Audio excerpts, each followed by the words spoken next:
If you're losing really good sales reps every 6 to 12 months, you do not have a hiring problem. You have a retention problem. And it's probably costing you way or much more money than you actually think it is, because here's what most business owners don't actually realize. The average cost of replacing a sales rep is anywhere from $50,000 to $100,000 when you factor in lost deals, training time, and recruitment costs. And if you're cycling through reps every single year, you're basically burning cash. Now, I've analyzed countless sales organizations over the past couple of years, and what I can tell you with absolute certainty is that there are only 3 reasons really good sales reps quit. And today in this video, I'm going to show you exactly what they are and how you can fix them before your next top performer hands in their notice. So let's get right into it. Before we do that, I'm Craig, and I basically help business owners doing, $35K plus a month build high-performing in-house sales teams that are pre-vetted. Now, I've interviewed, hundreds of sales reps in my career and hired a bunch more and watched exactly what makes them stay versus what makes them leave. And the truth is that most sales turnover is completely preventable, but you have to understand what's actually causing it in the first place, because I can guarantee you it's not what you think it is. So let's break down the real 3 reasons your sales team has high turnover, and more importantly, what you can do about it right now. Now, let's start with the problem. Now, the number 1 reason good salespeople quit is, it's very simple. They're not making enough money. And before you say, but I pay competitive rates, or my commission structure is generous, just hear me out for a second. Because this isn't ultimately about your comp plan being bad on paper. It's about your comp plan being impossible to hit in reality. Because here's what I see all the time. Business owners create commission structures that sound amazing. You could make $150K a year. Now, top performers make $200K, right? But then the rep gets in there and realizes that the leads are garbage, the product is harder to sell than promised, and the quota is based on your best month ever, not realistic averages, right? There are caps, clawbacks, or perhaps even weird payment delays. So ultimately what happens? Your rep does the math in month 2 or month 3 and realizes that they're gonna make maybe 60 to 70K. And if they're good, they know they can make that somewhere else with way less friction, right? Now, let's talk about the real cost here, because that's the thing that actually kills me. You probably hired a good rep, somebody with a track record, somebody who knows their worth, and you lured them in with big promises. But when the reality doesn't match the pitch, guess what? They leave, and they leave pissed off, which means they're telling other sales rep in your market not to work for you. And I cannot tell you how many times I've had a sales rep tell me during an interview, yeah, I know that company, I heard their leads suck, or they don't actually pay on time, or something down those lines. And at the end of the day, your reputation in the sales community matters more than you think. Trust me, I run a sales recruitment agency and I build in-house teams for my clients, full of salespeople, and they talk.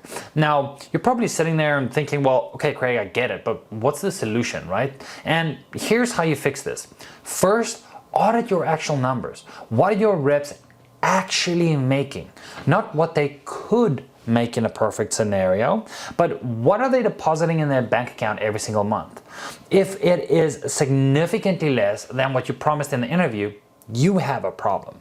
Second of all, make your comp plan achievable for average performers, not just rock stars, right? So your top 20% will always exceed quota, but if your middle 60% cannot hit their numbers, they will leave, and you're stuck in an endless cycle of hiring and training, right? Third of all, front load the money. Great sales reps, they need to see money fast. That's just how it is. If your comp plan pays out in 90 days after a close has been done, or has a long ramp-up period with no base, you're going to lose people before they even get started in the first place, right?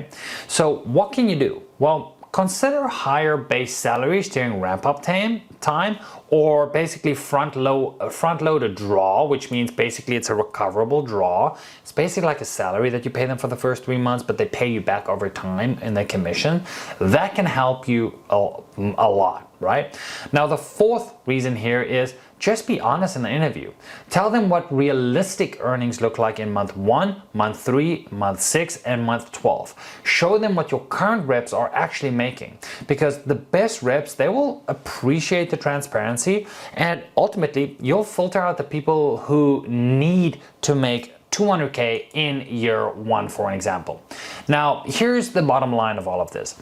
If your sales reps aren't making good money, they will leave, full stop. You can have the best culture and the best product, but if the money's not there, honestly, nothing else matters for a sales rep specifically. Now, the second good reason sales reps will quit is because they stop believing in you, your product, or the service. And this one sneaks up on you because it doesn't happen immediately. Here's the pattern that you need to basically look out for. They join first excited. They believe in what you're selling. They make the first couple of sales, but then 3 or even 4 months in, they start hearing from customers. And if your product doesn't deliver on the results that were set out, or if your customer success team drops the ball, or if your refund rate is high, your rep is going to start feeling like they're lying to people. And that is not good, because once confidence drops in sales, specifically with salespeople, that's the end of the road. You always have to keep confidence at the highest level with salespeople, right? Now, again, the best sales reps out there, the ones you actually want to have on your team, they have integrity. They don't want to sell something that doesn't work, right? They do not want angry customers calling them and saying, you promised me this and then I got this, right? Now, I've literally watched this destroy sales teams, because once one rep starts talking and doubts the product, it spreads like wildfire. They talk to each other, they share stories. Did you hear about the client that canceled? Or did you see that the refunds are stacking up? And before you know it, your entire sales team has low morale. And here's what business owners don't understand. When your rep doesn't believe in your product, their close rate will drop. And they're going to become less persuasive. They stop pushing as hard because subconsciously they don't want to sell something that, they wouldn't buy themselves. Why would they? Right? Do you blame them? I certainly don't. So basically what's going to happen is that they start underperforming, and then you, the business owner, think that they're a bad rep. So you fire them or put them on a PIP, a performance improvement plan. But the problem wasn't the rep. The problem was the product or the promise, or perhaps specifically the delivery, right? Now, how do we fix this? Well, first of all, deliver on what you sell. This sounds so obvious, but I'm amazed at how many businesses overpromise in sales and underdeliver in fulfillment. Your sales messaging and your actual product needs to be aligned. If there's a gap, then it is your job as the business owner to close that gap. Either improve the product or change the pitch. It's that simple, right? Second, keep your reps in the loop on customer success. They need to hear the wins, not just the complaints. Create a system where customer success shares positive testimonials, case studies, and results with the sales team regularly. Because if they all hear problems, they're going to assume everybody's unhappy, right? But if you show them that some people are doing well, some people are very happy, that goes a long way. Third, be honest about what the product can and cannot do.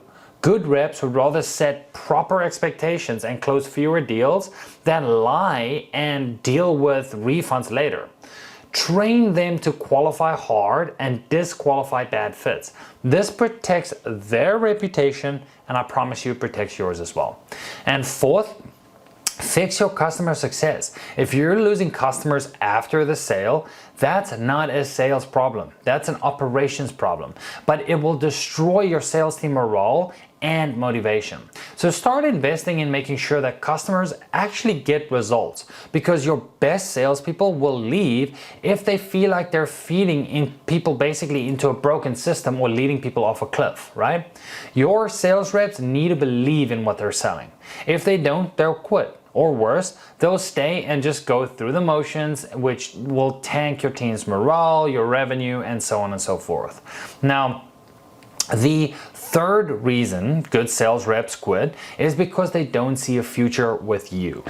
They hit their ceiling and ambitions, and basically high-performing reps, they're not going to stick around if there's nowhere to grow, right? Here's what this looks like in reality. You hire a great rep. They crush it for 12 to 18 months. They're your top performer, but then they look around and realize, well, shit, this is it. Right? There's no promotion path. There's no sales manager role. There's no VP of sales position. It's just them selling forever at the same level. And if they're good, they're going to start getting LinkedIn messages from recruiters like us, right? Companies offering them leadership roles, more money, equity, a chance to build and manage a team. So they leave your organization. And you're shocked because you basically thought, well, damn, they were killing it. Why would they leave if they're making such good money? And this is because good money isn't enough for top performers, unfortunately. They want growth, they want responsibility, and they want career progression. Okay? Now, let's talk about the brutal part here, which is basically the hidden cost. Because when your top performer leaves, they often take your sales playbook with them. They know your pitch, your objection handling, your closing strategies, and now they're either competing against you or teaching those strategies to their new company's sales team, who might be competing against you. Plus, when your best rep leaves, it demoralizes everybody else, right? The other reps basically will be left thinking, if the top performer doesn't see a future here, why should I? And before you know it, you got a culture problem. Okay. Now, again, here's the solution. Here's some solution that you can apply today that can fix this issue. First, create a clear career path. Even if you're a small company, you can outline what the career path will look like. Maybe it's rep to senior rep, to team lead, to sales manager, or maybe it's moving into a customer success or account management role. But your top performer needs to see that there are next steps in the process, okay? Now, second of all, give them more responsibility before they leave. Don't wait until you need a manager to promote somebody, right? If you have a top performer, give them mentorship responsibility. Let them train new hires. Let them create SOPs. Get them involved in hiring. This keeps them engaged and prepares them for leadership, right? And third of all, have regular career development conversations. Quarterly, in my opinion, sit down with your top performers and ask them, where do you want to be in 12 months? What skills do you want to develop? What would make you excited to stay here long term? And then actually help them get there, okay? Fourth, consider equity or profit sharing. If you cannot offer traditional promotion paths yet, give them skin in the game. Profit sharing, revenue-based bonuses, or even equity can make up for top performers that they can feel like owners or partners, not just employees. Fifth, invest in their development. Send them to conferences, pay for sales training, get them coaching. When you invest in people's growth, they're far less likely to leave because they see you're committed into their future, not just squeezing production out of them, right? Again, at the end of the day, ambitious people don't stay in dead-end jobs, and your best salespeople are ambitious. So if you want to keep them, you need to give them a reason to stay beyond just money itself. So let's recap the three main reasons your sales team are leaving or basically has a high turnover. One, they're not making enough money. Your comp plan looks good on paper, but not in reality. Two, they don't believe in what they're selling. Your product doesn't deliver, or your customer success is actually broken. Three, they have no path forward. There's no career growth, so they leave for better opportunities. Now, here's the thing. If you fix these three things, you won't just reduce turnover, you'll build a sales organization that compounds over time because your reps will stay long enough to get really good. They'll build relationships with your customers, they will refine your sales process, and they'll become, forced multipliers within your business. But if you ignore these three issues, you'll keep cycling through reps every 12 months, burning cash and wondering why you cannot scale. Now trust me, I get it. Finding really good sales talent is hard. Training them takes time. And losing them after you invested all of that is incredibly frustrating. Now, that's exactly why we built SalesMatch. We provide pre-vetted, experienced sales talent so you can build your in-house team without the trial and error, without, interviewing, vetting sales rep, and so on and so forth. We do all of that. We screen the reps for skill, work ethic, culture fit, and I have to mention that we only work with businesses that do $35K plus per month because we want to make sure that you get the foundation right before you can retain great people. And if you're tired of hiring, training, turnover cycle, and you want to build a sales team that actually sticks around and kicks ass, book a call with us. Link is down below if you need more on that, and let us build your in-house sales team and be your recruiting partner. Other than that, I really hope you found some value out of this video, and I'll see you in the next one. Bye-bye.